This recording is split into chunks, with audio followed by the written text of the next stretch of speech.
All right, good morning. Happy Valentine's Day. Thank you so much for choosing to spend your Valentine's Day here at 1 Million Cups, celebrating Black History Month with us. We are so very, very glad you are here. My name is Kyle. I'm one of your community organizers. This is Caitlin and Courtney and Tyler and Billy and John's in the back. Can you please raise your hand if this is your first time at 1 Million Cups? Awesome. Thanks for coming out. Here's the drill. We will have two presenters tell us about their business. We're excited today. Often at 1 Million Cups, we have very young businesses presenting. Today, our business owners have been around for a while, spreading love about Kansas City. So we're very excited to hear from that perspective. After they present, our expert panelists will ask a few questions, and then you will have an opportunity to ask questions as well. So pay attention and get ready to ask those hard questions. I will have our expert panelists introduce themselves.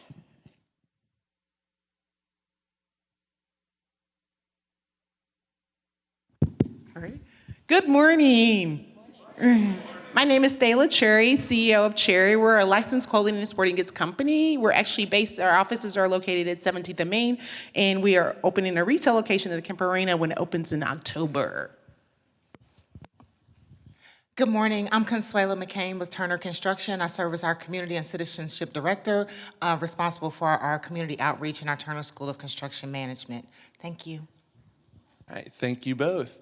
If you haven't yet, be sure to go to your app store and download the 1 Million Cups app. Logging in there will allow you to provide feedback to both our entrepreneurs today, which they very much appreciate. Let's have a very warm Valentine's Day welcome for our first presenter, Chris Evans with T-Shirt King.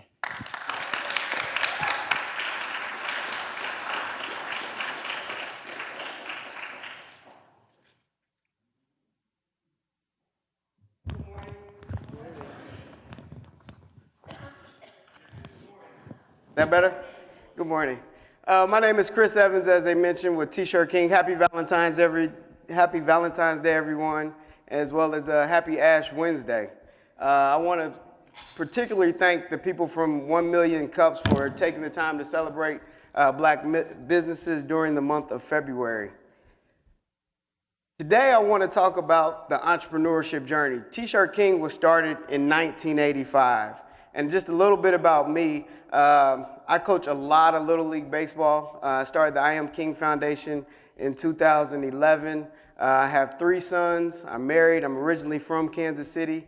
And the way I ended up in the t-shirt business is somewhat unique. It is a family business, but I graduated from Morehouse College in Atlanta, Georgia, with a degree in finance. And I worked in management consulting for several years, worked for an internet startup around 2000 when everybody was going to be billionaires and stock options and all of that was fun. And then I decided to go to the University of Michigan Business School. So the picture down here is from 2003. Michigan beat Notre Dame 38-0.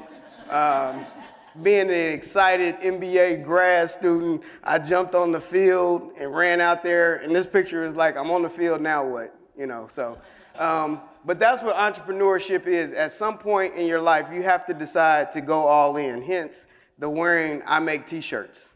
You have to decide and wear it proud. I make t-shirts. So in 2003, I actually left New York and left a job interview with an investment bank and came home for spring break during the MBA program and went to work with my dad. T-Shirt King was a family-owned business, but it was always a part-time business, something that they did on the side.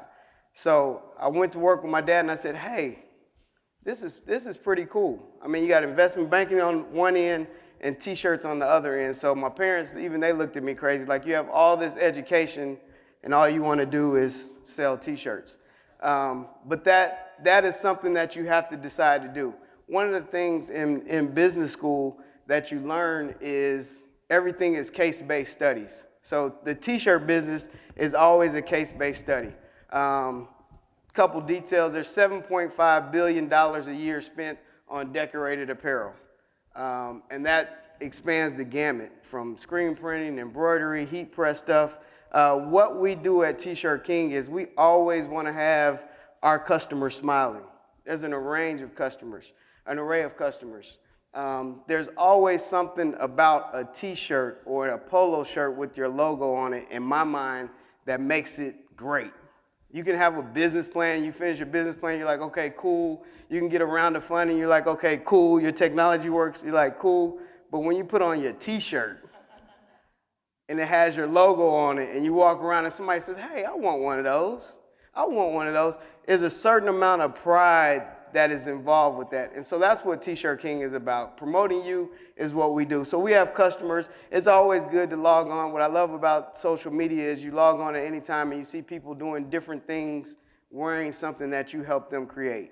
You know, our customers come up with designs and logos, and then we kind of bring it to life when we put it on apparel. So that is what is extremely, extremely exciting. What we do particularly, our main lines of business are screen printing and embroidery. Again, going back to the business school concept, you have to really define what it is that you do well. Everybody has a t-shirt guy. I want to be your favorite t-shirt guy, but everybody has a cousin, a nephew, an uncle, an aunt, a neighbor that has a shop set up in their basement. Everybody does t-shirts, but it's specific in finding where do you fit in this realm. Are you a high-speed printer? Are you more of a retail, come in, I want one shirt and I can put this on a shirt? Where do you define what it is that you do? And that's particular for any business. Our market, our minimum is usually about 12 shirts, but we have a lot of customers that are government related or construction companies or janitorial services that just like a lot of t-shirts. They go through a lot of t-shirts, so that's always good. But some of the fun stuff is what you see here, the Little League sports teams, the branded businesses. So that is what we do. What makes us different? What makes us special? Why should we be your t-shirt guy? Or, you know, what do you like about your t-shirt guy? Of course, there's always having quality work. You have to have quality work. That's number one. Always quality work. Stand by your quality. Get things done when you say you'll get them done. Help your customers to see their vision through. So that's kind of a no-brainer. Everybody should do that. What I think makes us different is we spend a lot of time in the community. For example, the picture you see with the children in the school uniforms, that's Benjamin Mays Prep, which is a school in New Orleans, in the 9th Ward of New Orleans, that was developed as a charter school after Katrina. So to see these kids smiling with their uniforms on after they lost absolutely everything and they're going to school in trailers is amazing. That's what keeps us motivated, being engaged to help a school like that. There's the Little League baseball team. You see the Cub Scouts in the top corner coming to the print shop, learning the trade. So to me, that's what kind of differentiates us is we really care about our customers. We do what we say we're going to do, and we have a quality product. Market challenges, those are my sons. They got to earn their Christmas gifts at times. Again, going back to the business school concept of the case-based learning, there's always something new in t-shirts. Everybody has t-shirts, but there's always something new popping up. When I started in 2003, we didn't have high-speed internet. A lot of people didn't have high-speed internet. A lot of things were done by fax. Now there's digital printing. There's sublimation. There's do-it-yourself at home, come up with an idea, put it in the microwave, and now you got a t-shirt.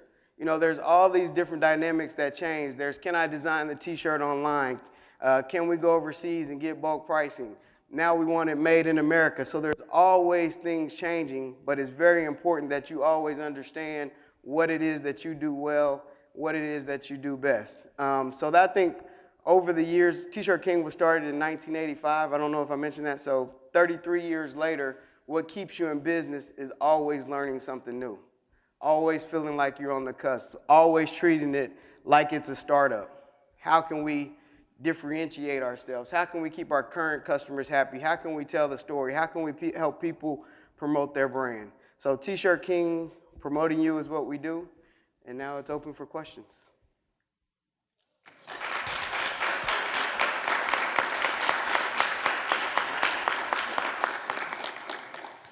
We will start with questions from our expert panel. Great presentation. Great Thank job, you. Chris. So you mentioned earlier in your slides that 7.5 million spent annually in relation to t-shirts. What are your market share goals? What percentage of that would you like to earn?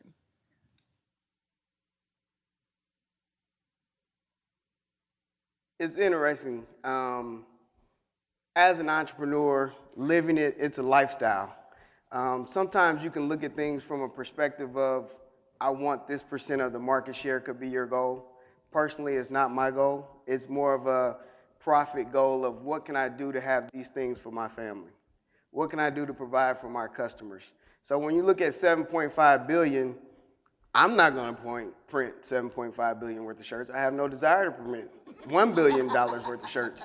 I like the balanced life. So it's coming up with what is that number for your family where you can work as long as you want to work, play as long as you want to play, and enjoy the in-between. So it's more of a internal goal. It's not again, it's T-shirts. What I like about T-shirts is it's never really the critical thing to make or break your customer's business unless they're a branded company, but it is a necessity. So we like to have fun with it. So I don't personally have a market share goal, but we have home. My wife wants to take a vacation every now and then and again and again and again. That's important. Again goals.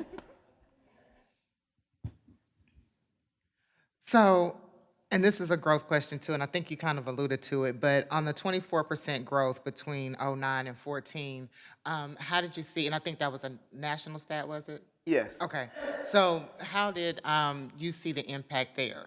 Did you feel the ebb and flow, or did you guys experience that growth?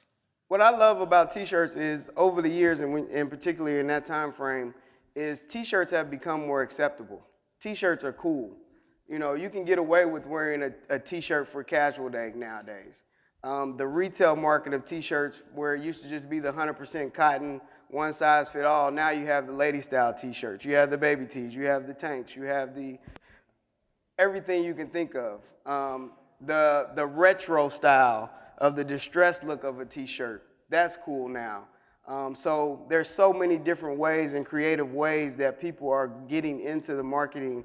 I also think social media helps because small businesses, or not even businesses, people just with a passion or a mission for something, now they want it on a T-shirt so they can display it and get that momentum going. So you see that growth in just what's happening in the world, and it being a lot more fragmented of, I have a message, I can promote this message, I can do a video, I can have everyone in here wearing something, and that says, wow, we're all doing it together. So yes, you do see that growth, and I think it's just kind of what's going on in America. So I'm going to flip to the future. What's the succession plan? The succession plan. So one of the things, and this is kind of the answer for what can the community help with, is developing the business in a way where it's not to be franchised necessarily, but making sure everything within the business has a system where you can hire people and they know that you put the mayonnaise on and you put the cheese on. So everything has a system. So when it is packaged up, to whether either to pass it on to these guys or to pass it on to someone else or sell it if that's what is needed to happen, it's packaged neatly so there is a succession plan. All right, we're going to open it up for audience questions. Go ahead and get your hands up. All right, we got one over here. Let me run. Got it. Good morning. Good morning. My question is, oftentimes as small business owners, we get pulled in many different directions, and our customers, our families, our colleagues tempt us with what appears to be great opportunities to expand. So be it promotional products and things like that. How have you found it to stay true to what your mission is, which is designing T-shirts and not expanding, outgrowing, and being distracted by all of those seemingly good ideas or opportunities to expand your business? You have to try a lot of different opportunities and fail a couple times before you come to the realization of, let me prioritize what's important. What do we do well? What works well for our business model, and how does that align with our family goals? So being able to understand, like there's a big push for people to have their own clothing line, which is a retail thing. Yes, I can print it, but I'm not going to sell it for you. We get approached with a lot of different ideas of how I can get you 1 million T-shirts, but really it comes down to me being the bank and investing in it. So you have to prioritize what's important for you, what's important for your business. Like I said earlier, I coach a lot of Little League Baseball. We started a nonprofit and trying to balance the two and deciding, okay, baseball practice is first, you know, everything else is second. Business is first. My wife, what she says I can do is next, because she's gonna spend the money from the business, and then it's baseball practice. So, you know, being asked to speak or go here or go there is, do we have baseball practice or do we have a game? So you have to, you know, intentionally prioritize. And so, again, it goes back to the concept of going all in. What does going all in mean for you? You know, what's important to you? Because you can get pulled in a lot of different directions and distracted. But you do have to fail and try and do it all first, and then realize it's not going to work.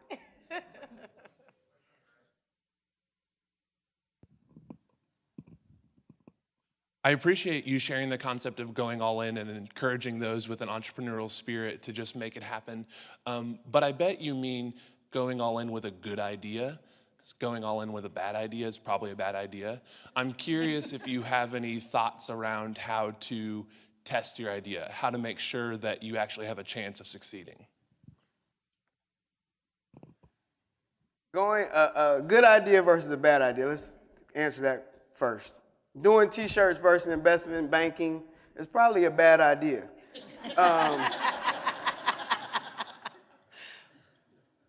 But the market did crash thereafter, and then it seemed like a good idea. And I tell my kids this all the time. First, you just have to make a decision, and once you make that decision, make sure you do everything possible to make it a good decision. So yeah, you may have a bad idea, but you know, most ideas started out bad. You know, the telephone, like who wanted to talk to somebody that wasn't there? That's kind of a bad idea. The picture of me at Michigan, that was one of the first pictures that I ever took with a camera phone. When the camera phone came out, everybody was like, why would you want a camera on your phone? You know, so there's a lot of bad ideas that you put enough energy into, it becomes a good idea. I think I forgot the second part of the question. But it's just making that decision and then tailoring your steps and being focused on making this a good idea. That, to me, that's going all in. I mean, one thing about entrepreneurship is your family, your closest friends, you could call them haters or whatever, they're going to tell you everything, it sounds negative, but they just don't want to see you fail. My mom was like, you sure that's all you want to do? And she's my mom. But they are that safety net that is going to tell you things that are not going to make you fail. So it's up to you to decide, okay, I'm going to make this work. I'm going to figure it out and make it work. We have a question in the middle. Hi. Hi. I'm Nell. I do graphic design, and I'm kind of that person before the T-shirt. Like, I get a lot of people asking me to, like, make their crappy design better or something like that. Do you get a lot of crappy designs or things that you don't agree with, or, you know, you still have to print it, but... We get horrible designs. Yeah. But then again, it's not... there's a balance. You know, there's some people that genuinely ask for your opinion and you can help them out. Then there's people that believe, really, really believe in this. And who am I to stop their belief? You know, and again, they're all in, believe that it's perfect. It may be perfect. You may learn something new. There's some pictures of Shane Evans, and a lot of you know him, he's an artist. A lot of the things and Shane is brilliant. He's done tons of books. He knows everybody. Everybody loves Shane. He's great. And I can pick on him a little bit. But some of his drawings, I'm like, that's it? That's the guy? And everybody posted, and everybody like, oh my God! You know, but I'm not the art critic. So sometimes you just gotta go with the business. You say it's a great idea, I believe you. I have another question in the middle. Great presentation. You show a lot of charming pictures of youth. How does your business break down between youth and business, promotional business, and how are you reaching each? I don't exactly when you say youth. So as far as your sales go, Okay. how does it break down between these youth sports teams, schools, and then the business promotional items? Right. Like a lot of what you see are some of the fun customers that make for good presentations. Probably 40 to 50% are the kind of the non-fun cash cow customers that that help the business to really run. The janitorial service that hires 30 people every month and they need 5 t-shirts, and you just keep cranking those out. And it's just one word across the front, nothing sexy about it. So you have to find that balance in your business. Everything is not going to be the charming little league sports, that new business, creative new design. Some of it, you have to find that balance in the business of, you know, paying the bills. Question? We have a question right here. Sorry, I didn't see your hand raised. Question here in the center. Good morning. Good morning. So, what are you using for marketing to get your sports teams, your promo? What's working, what's not working? Always want help with marketing. And that's one of the things that I'm going to ask the community for, is to kind of redefine or define a succinct sales process. But what's worked for the last 33 years, the best is word of mouth, putting out good product. Social media is good, but the challenge sometimes with social media is you may attract the customers that may not be a part of your core business. Networking, being in the community, going to chamber meetings, going to this organization's meetings, and just getting involved in meeting people is really the best. What doesn't work is cold calling people. Just calling, I got t-shirts, you want some t-shirts? Please buy some t-shirts. You sure you don't need any t-shirts? Everybody needs a t-shirt. That doesn't work so well for me. It may work for somebody else, but it doesn't work so well for me. Please buy a t-shirt. Got a question over here on your right. Good morning. Thank you for your presentation. My name is Adrienne. I'm a business lawyer. I'd like to hear a little bit more about how you've used legal protections to grow your business and if you've ever made any money off of those revenue streams. So we do own a couple of trademarks for different logos that we've created, which is a long, expensive process. Good lawyers are needed and stay in business because of trademarks. But we also have contracts with certain agencies, so it's very important to read through those contracts. Again, as I mentioned before, sometimes you look at it as, oh, it's just t-shirts. You know, what could really be in here? I make the t-shirt, you pay me this money for the t-shirt, and we're fine. But there are terms that you have to understand about. So there's one contract that we have now, company out of town, hopefully they won't see this presentation, but they have a technology fee for processing the payment. I don't get it. You know what I mean? But I didn't read it. I should have hired the lawyer for that, because we've done a lot of contracts and lawyers have signed off and helped us. But this one is like, there's a technology fee every time we pay you something, something, something to be in our supplier database.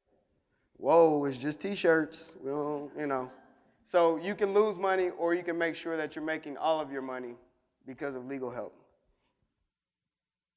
Can you tell us about your team and what you look for in a great employee? So we have 6 employees. What we look for in great employees is really dedication and commitment to learning. It is just a t-shirt, but there's a lot of detail that goes into the process of creating that t-shirt. And when you have high-speed printers, like you can mess up one shirt if you're doing it slowly, but if you're printing fast, you can mess up a lot of t-shirts real quick. So attention to detail is very, very important. Communication skills with customers is important. You have to be able to tell customers the good, the honest, the bad. If you make a mistake, being upfront. So the attention to detail, the friendliness, and the customer service are very important. Got a question here in the center, in the back. Well, I just had a question just based off of, you know, would you be able to meet the supply if the demand went up? Yes, we do have excess capacity. So if you want to bring us 1 million t-shirts, we'll handle it. So we do, I mean, it's investing in your business. So making sure you have the equipment that can handle it. Knowing other printers in the business, if we got too much, we could call Miss Cherry. So having a network of people and being connected helps you to supply those and meet those demands. All right, Chris, last question. What can we as a community do to help you? I know you already talked about it, but just kind of expand on that for us a little bit. We're always looking to partner with people who are very creative because it all comes together. With so many new products and new ways to promote and brand yourself and realizing that branding is the thing now, we're always looking to work with other marketing companies to be able to provide a full package solution, whether it's printed marketing materials, handouts, business cards, in that regard. Again, also we want to kind of clearly define our sales process. So anybody that has expertise in that, we will be willing to talk to as well. Thank you guys. Happy Valentine's Day. Happy Ash Wednesday. Day.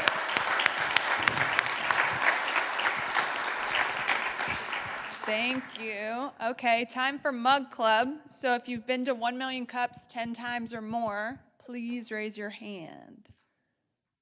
Oh, not very many. Lower your hand if you've already received a mug. Is there anyone? Billy's coming around and finding someone.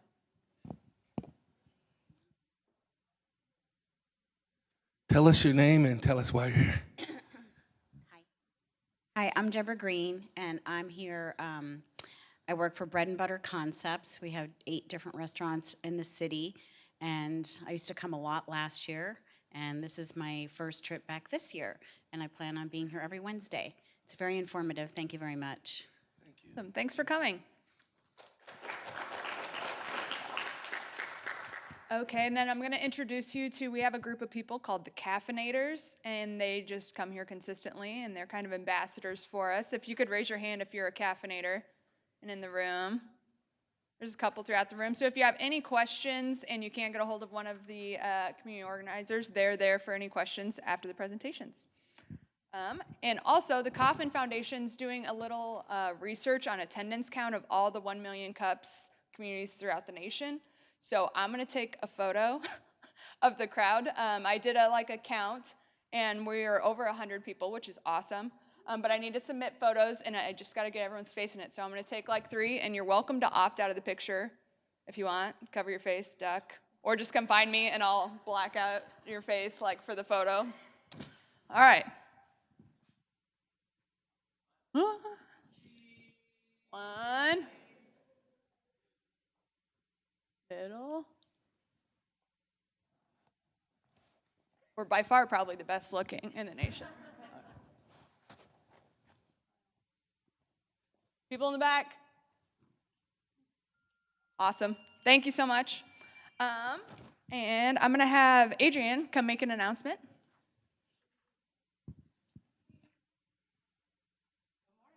Cups. Happy Valentine's Day. You all look great. I actually have 3 really quick announcements. My name is Adrienne Haynes. I'm the managing partner of Seed Law, which is a business law firm.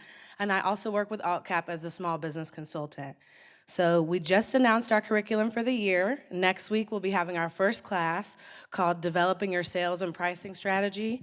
And we talk a lot about that on the 1 Million Cup stage. So we'd love to see you at PlexPod at 5:30. And then on the 28th, of course, as you all know, all month we're featuring Black founders, Black experts, and those making Black history today. But on the 28th at night, we'll be having a special version of 1 Million Cups. So we'll have a presentation, and we'll also have a panel of Black founders who have graced the 1 Million Cup stage in the past, and we'd love to see you. And on that same day, final note, the Kauffman Foundation will be hosting the State of Entrepreneurship Address, and they'll be live streaming it. So on the 28th in the morning, don't miss it. All right. Thank you. All right. Let's give a warm welcome to our next presenter for MD Home Care, Christina.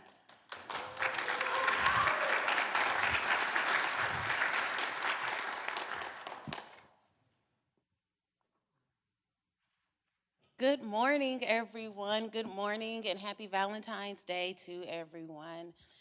First, I would like to thank everyone for coming out, and definitely would like to thank 1 Million Cups and the Kauffman Foundation for this incredible opportunity.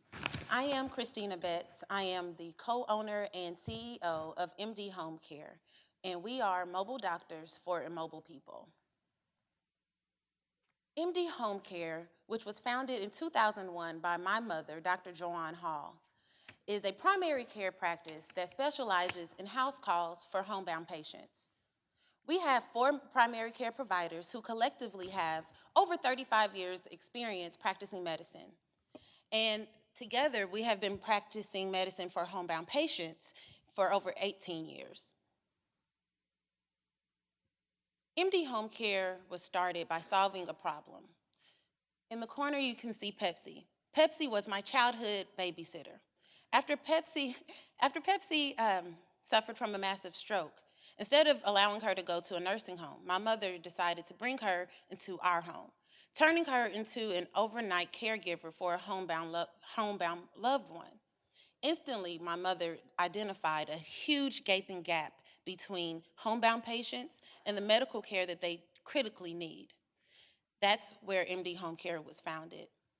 From our humble beginnings of 1 patient, 1 provider, and 1 employee, yours truly, we have grown our business to have 4 primary care providers, and we serve over 600 patients here in the Kansas City area. Our patient base spans from as far north as Liberty, Missouri, as far south as Belton, Missouri, and we are practicing on both sides of the state line in both Kansas and Missouri. The primary group of our patients, though, are in Kansas City, Missouri, in the Midtown area. So we identified a problem. An MD Home Care solution to that problem is to provide competent and compassionate primary care to all those that we serve. We want to bridge that gap between those that are homebound or bedridden so that they can have all of the medical care that they need. With MD Home Care, we provide primary care, which is not to be confused with home health. So we can order home health services, hospice services, labs, blood work, even x-rays in the home. We are an all-inclusive primary care service for homebound patients. We have a few competitive advantages that sets MD Home Care apart from other primary care practices. One is we have identified a unique niche within the market, one that oftentimes goes overlooked and ignored, or not ignored, but overlooked by other providers. They simply don't want to go into the homes, which is perfect for us because we love to wrap our arms around those patients that can't get out of their home. We also have implemented a chronic care management program for those patients who suffer from chronic care diseases or diseases that are expected to last their lifetime. For example, this could be congestive heart failure or diabetes, for example. We also provide preventative care services as well as psychiatric care services and management. In addition to our niche and our advantages, we also have providers that have experience with this specialized group of patients.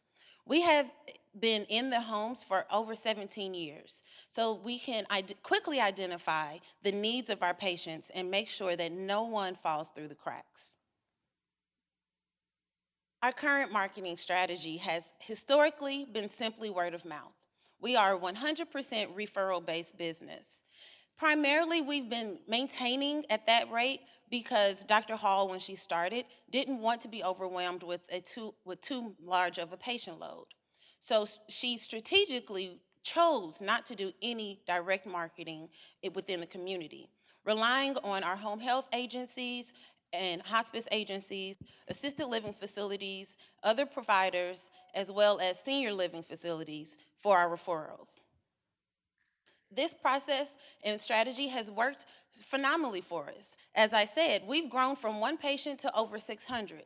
However, our next steps, we want to expand within the Kansas City market. We want to saturate the Kansas City market with our established brand, and we also want to move forward to becoming a national chain. In order to accomplish these goals and implement these next steps, that will require business development, marketing strategy, and a plan implemented. But our goal is to serve every homebound patient that needs medical care. So we are ready and prepared to take charge of our marketing so that we can reach these goals.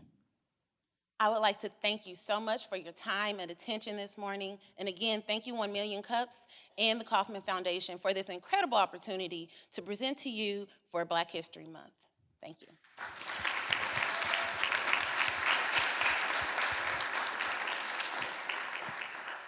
Great presentation, great job. Thank you. Amazing goals and aspirations. So I really hope that you guys can reach those goals. One question that came to mind first and forethought is I was writing questions and thoughts about the expansion of your business, which you alluded to, is that I was curious on that you want to serve every patient that's homebound. What percentage in the Kansas City market of people are actually homebound? So I don't have an exact number, but I do know that it's about 10% of our American population in general are homebound or find themselves homebound at some point in their life. So, and our patients, especially when they're on home health services, that cycle generally lasts between 6 to 12 weeks because of a post-acute care need after surgery or a fall or an illness. So, sometimes those homebound patients aren't long-term patients for us, and then we pass them back over to their traditional primary care doctor. But so again, I do not know the specific statistics of the market of Kansas City homebound patients, but in general, 10% of our American population are homebound or have found themselves homebound and needing services like MD Home Care provides. So based on that, it's a model that can go one of two ways, either serving someone with a short-term need or someone who is long-term homebound, indefinitely homebound. Correct. Okay. In relation to the financials of your business, what are the funding mechanisms that you receive in relation to? Is it state funding? Is it federal funding? Is it a combination? Are you referring to like our revenue? How do we? Insurances? Okay, yes. So we're reimbursed through insurance, through our primary insurance payers are Medicare and Medicaid. Our population consists of our elderly population and those that are disabled. So customarily, those patients will have Medicare and Medicaid. In addition to those, we also accept commercial insurances as well and self-pay. All right, we're going to open it up to audience questions. Questions? All right, I've got one here in the center. How do your prices compare to traditional hospital healthcare or nursing homes? So again, we don't set our prices. We are reimbursed based off of what the insurance companies will approve. So we can charge $100 for a procedure, for example, but Medicare will only pay $80 of that. We could charge $150, and Medicare would still only pay that $80. So our pricing mechanism isn't complex at all. We typically charge about 10%, we bill about 10% more than the reimbursement, and then it's written off accordingly. Could you repeat the second half of your question for me? Oh yes, in the comparison to nursing homes. So one of the key competitive advantages that we have is that we offer chronic care management as well as preventative care services. And these two service offerings are new for primary care providers because Medicare was not paying for that time that was spent coordinating the care of the patients when they're outside of the office. But in the last 2 years, Medicare has started reimbursing for that non-face-to-face time that providers spend. And they started doing that because they have identified that it's an incredible cost savings to them to keep the patients out of the hospital, to prevent those falls or hospitalizations or surgeries through chronic care management and preventative care services. But I will say that nursing home stays are very expensive, and MD Home Care personally is part of our core competencies. We want to keep our patients out of the nursing home. We believe that patients are happier and healthier when they are in a space that they are loved and feel welcomed. And typically that environment is in a home, not in the nursing home. In addition, just one final note, we do not see patients in nursing homes. Question on the left in the back, please. Christina, great presentation. Thank What you I so love much. the most about your business is that you've taken an innovative approach to a very traditional industry. So in building your business here in Kansas City, can you talk to us about some of the resources that have helped you grow this really phenomenal company here? Absolutely. So I've been CEO of MD Home Care for the last 2 years. And in that time span, I've had an incredible opportunity to work with the Kauffman Foundation and Scale Up KC. That has been an incredible network opportunity for our practice. And what it has done is taught me all of the different ways that we can grow and expand. Helped me to identify the need for us to take control of our sales funnel and not strictly rely on referrals. It has allowed me to identify different ways of managing our staff and different ways to hire optimal providers. So in regards to our growth and the things that I've done in an attempt to grow in those ways, Scale Up, I would absolutely say, is a top contender on the list of the reasons that we have seen our substantial growth within the last 2 years that I've been back in Kansas City as CEO. Good morning. My question is around customer acquisition. Can you help me understand? I know you said word of mouth is where you get your customers, but if they already have a primary care provider and then they find themselves homebound, how is that transition to you all to providing services? Because most people are very loyal to their primary care providers. Absolutely. They have relationship with them already. So help me understand that relationship or transition from their original care provider to you. And if it's a short-term thing, how they transition back, or do they stay with you guys? And what that may or may not look like. Okay, before I start, please keep the microphone because I'm sure I'm going to ask you to repeat maybe the last 2 or 3 points. But so the first point was, how do we transition the patient from their original primary care over to us? So typically what happens is patients find themselves homebound as a result of a surgery or hospitalization or illness or just general weakness, and they just cannot get around. And when they find themselves in those predicaments, particularly when it's after a hospitalization or discharge from a rehab or nursing home, they still need continued services that a provider has to cover and manage while the patient is in their home. And that comes in the way of home health services for skilled nursing, for physical therapy, speech therapy, occupational therapy, or just daily activities, making sure that they don't get bed sores or wounds or anything like that. So when patients find themselves in those situations needing skilled nursing and their traditional primary care doctor will not or does not feel comfortable following their care because the patient cannot get back into the office so that they can determine if they are following their care plan. That's when either the home health agencies involved sends us a referral, or the primary care doctor that is already aware of our services will send us a referral.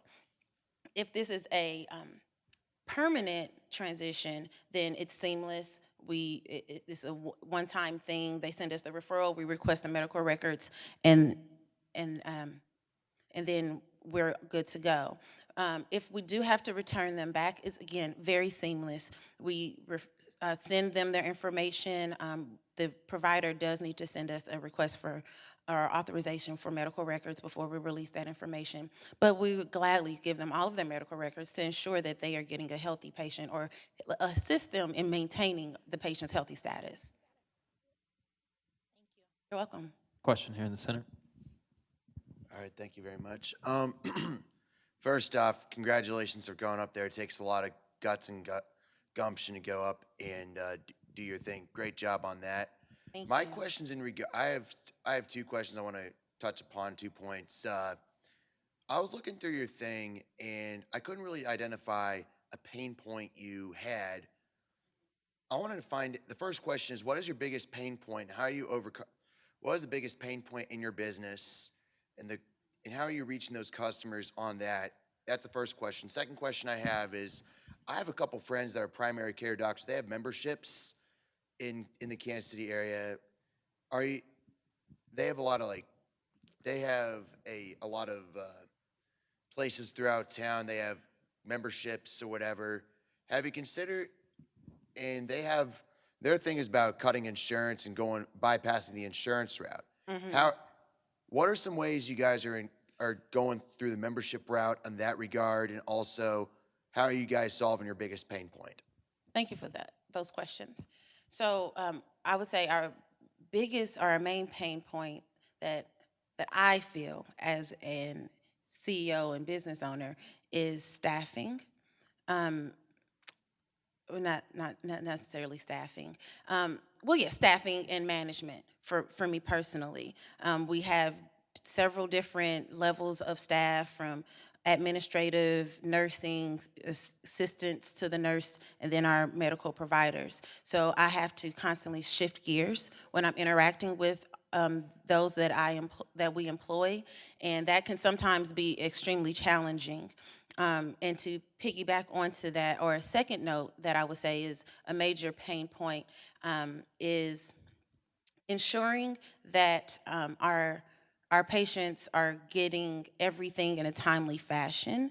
As I mentioned, we've started a chronic care management program, and that really increased the amount of paperwork that we are handling and the number of times we're touching or interacting with the patients.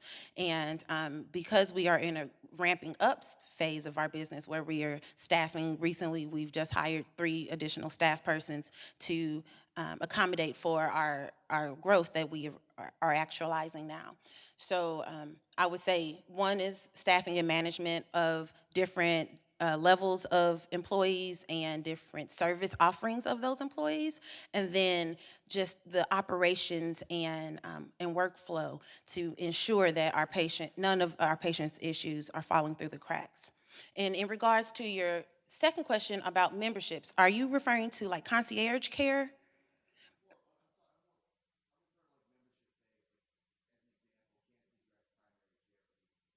hmm Well, because the majority of our patients are elderly and disabled, and again, we also accept Medicaid, our patient base typically does not have extra income or money or money to fund or to pay for their office visits out of pocket. And our core value is to serve those in the community that cannot seek help or get help on their own. So that is not an area that we are interested in exploring really at all. We have discussed it internally, but have collectively decided that that is not a space that we want to spend our time in, because it doesn't align with our core values. Question in left and middle here. Good morning. Good morning. First and foremost, I admire the philosophy and everything that you do and the company serves. My questions pertain to when it comes to, as a primary focus for dealing with insurance, what about individuals who may not have insurance, who are homebound? When it comes to the management of if all staffing is MDs or nurse practitioners or PAs who are assisting those, the problems that the ordering of certain tests and criteria specific to the patients and what may be missed by certain providers. And then I think that's good for now, but it's more of essentially the insurance reimbursements, people who are not have insurance, and then the standard approach of management of all providers, MDs, and then certain tests either being missed or being given for certain reimbursements with Medicaid services, et cetera. Gotcha. So we have a clinical director who works as our case manager. She goes through our patient's schedule to determine their insurance. And that's really important for us from a business standpoint, because as you mentioned, there is a lot of work that we could do that would go unpaid, depending on their insurance provider. If they are strictly Medicaid, then they don't even pay for chronic care management at all. The most we can do is maybe an annual wellness visit for preventative care, and kind of try and lump everything into that for those patients that still need that chronic care, but their insurance provider does not pay for those services. And for those patients that are self-pay or do not have insurance, we do offer a flat fee for established patients versus new patients. but they are responsible for that out-of-pocket cost when it comes to their labs, because that is not something that we can control. We can't control, the laboratory cost or their fees. In addition to that, you mentioned, does that determine the level of provider that we send out? And I would say absolutely, yes, it does. We can send oftentimes a nurse out to assess the patient's needs and do a lot of the chronic care management that Medicaid does not typically pay for. But with a nurse out there that can manage their medications on that visit, it's economically advantageous for us to send a lower level provider for a patient that has an insurance that does not pay for all of the care that we offer and provide. But what we do not do is refuse care for any of our patients because of their insurance or their lack thereof. Question here in the center. I love your slides. They're awesome, especially this one. Thank you. You're welcome. My question regards your local and national, regional growth. What are the biggest obstacles that you see, and what's your time frame for that growth? Thanks. Absolutely. That kind of leads into my final slide or ask of the community.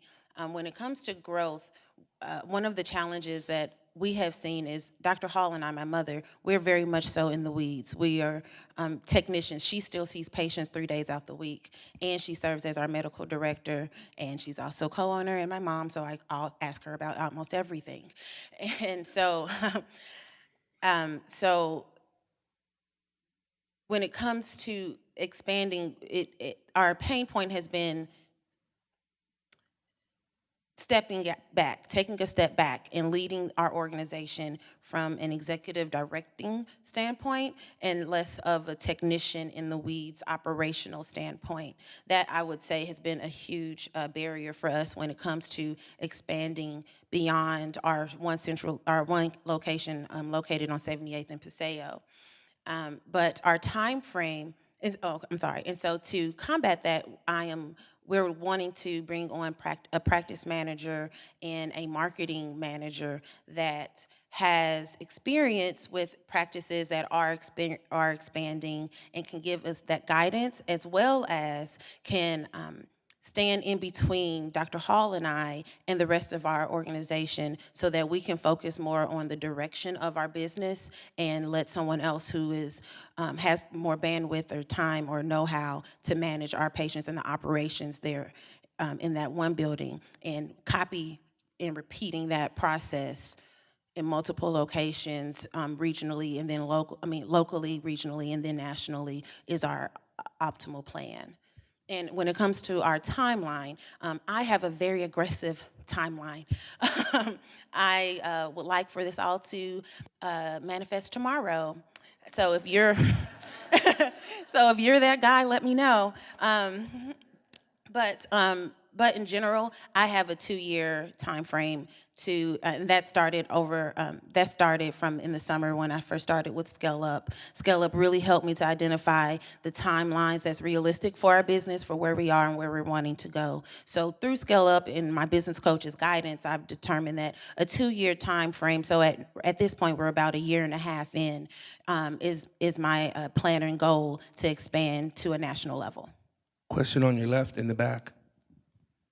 Hi, I just really wanted to start by saying how much I just appreciate what you guys have done. I'm a nurse practitioner in the community, and I've been referring to your mom for over 10 years. Thank you so much. Yes, and the barriers that she has helped has been unsurmountable. There were times when people were morbidly obese, and we would have to, as a home health back then, nurse, we would have to call the ambulance for every visit to come out and transport these patients to the primary care physicians for wounds that were out of control. And by your mom going into their home, it really eliminated that barrier. So I applaud you guys. But one thing that has been a challenge is having a route for referring to you all. Once I moved into the nurse practitioner role, I didn't know how to formally do a referral to you all. And so maybe having that process more seamless would be, because there's a need. The need is great, but having a system of referring, I think, would be very important. Thank you for that, and that is absolutely something that we have taken into consideration. We are in the process of rebranding and revamping our image, our website, and our brand. And with that, we are baking into our website a referral portal so that our practitioners in the community has one place that they can go, and we can collect all of the pertinent information we need, diagnosis, and what the suggested plan of care is. All of that will be able, the providers will be able to add that onto our website, and then the referral form will be sent to our medical records. And first, let me say, thank you so much for trusting us and Dr. Hall, my mother, and our practice with those patient referrals. We greatly appreciate it. Could not be where we are today without nurse practitioners and providers like yourself in the community who know and understand how much our services really benefit patients overall. And I'm sorry. And I was going to say, and if you've been working with Dr. Hall or probably Dr. Betts at that time for over 10 years, then I challenge you to try us again, because since I've been in place, we have made substantial changes to our workflow and staffing to ensure that the referral process is seamless. Question here in the center. This is a marketing question. I note in your brochure on the second page you list, by way of example, of types of diseases that can make people homebound, like MS and ALS. And I'm wondering if you're partnering with the various associations like the MS Society, the ALS Society, and you're on their list of resources for people. Because I know there's I can imagine there's a lot of need out there. There is definitely an incredible need, but we are not listed with any of those organizations as a referral source. As I mentioned, when Dr. Hall was doing everything by herself, I was living in Houston, Texas as a management consultant and traveling and thinking I was living my best life, but but when it was her on her own managing the business as well as patient care, doing more than what she was doing was just not something she was interested in. She's very involved with the community. She's an equestrian, so she wants to spend time with her family and our horses and in the community, and expanding beyond where she currently was at that time was just not something that she was interested in. And subsequent to me joining the organization as CEO, I have worked to establish relationships with assisted living facilities where we are the preferred provider for those patients that are in those facilities, as well as senior living facilities where they're a little bit more able-bodied. However, there's still a large number of patients in those facilities that do find it extremely difficult or taxing to get out to seek medical care. We have also partnered with group homes so that we can provide that psychiatric, preventative, and chronic care management for those patients that are in a group home setting. And then we've also established relationships with home health agencies and hospice organizations as their go-to preferred provider for those patients that they need a primary care service for. But thank you for that, and I'll definitely take that into our consideration in our overall strategy for growth. Exactly, and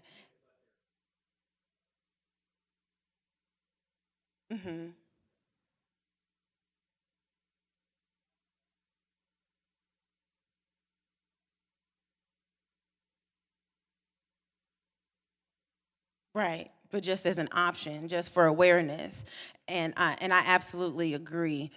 Before I came back on or moved back into Kansas City, I was telling my mom, the only reason that we're this small is because no one knows about us. It's almost like we're the best kept secret around, but we have such an opportunity to serve so many patients, and all we have to do is get the word out and let everyone know in the health community that we are here to serve those patients who cannot leave their home. And everything would just blow up. And since I've planted that seed with her and she's allowed me to water it and watch it bloom a little, we have definitely seen an increase and a growth in our new patients that come as part of those relationships and partnerships that I have established. But I definitely will take those that consideration in mind when I go back to the table to determine what our next steps are for our marketing strategy. All right. Final question. What can we as a community do to help you? Thank you. So for a community, what we are looking for from the 1 Million Cups community is we're seeking a practice and marketing manager. We really want and need to grow and expand. However, as I mentioned, currently Dr. Hall and I are just really in the weeds and doing every gambit of the business. And I've never managed a medical practice before.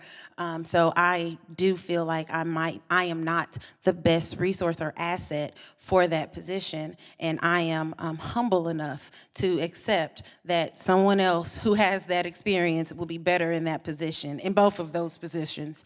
So number one, we're looking for, or would like help in looking for, or referrals for a practice and marketing manager. Addition to that, we're looking for guidance on practice expansion. A lot of medical practices and primary care providers have expanded their practices from a single practitioner to a large group. And working with or partnering with someone that has experience with those type of medical practices would be golden for us, because we know that we have the potential, but the guidance is where we're lacking. And finally, we're looking for a marketing strategy and business development, or guidance with our marketing strategy and business development. I'm very passionate about what we do and how we do it, and I have absolutely no problem being the forefront and the face of our business in that capacity. But I feel that we would benefit more so, or better, if I was out marketing or building our business with guided steps that someone is assisting me or directing me in best proven practices in marketing for the healthcare industry. Perfect. Thank you so much. Give her a big round.